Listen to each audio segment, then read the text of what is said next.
I think we might have undercut it. Yep. So you can see it on the edge of that hinge. It was a shallow crack.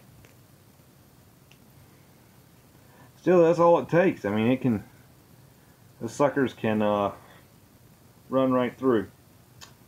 Hey, we got a good platform down here. I'm gonna go ahead and take a decent sized flake off of here.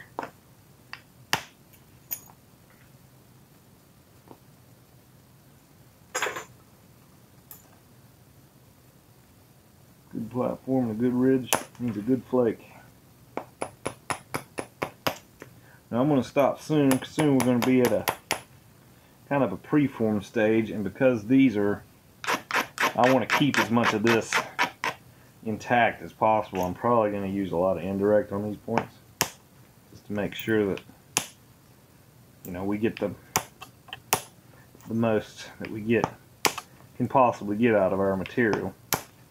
So I found that indirect helps with that a lot. So once I get this totally bifaced, I'll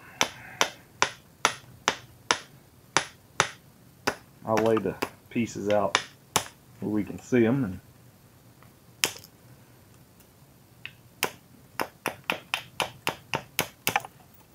we're getting pretty close to being there.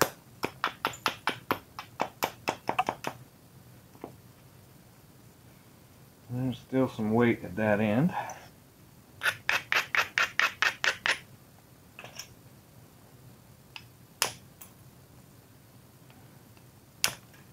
You just want to.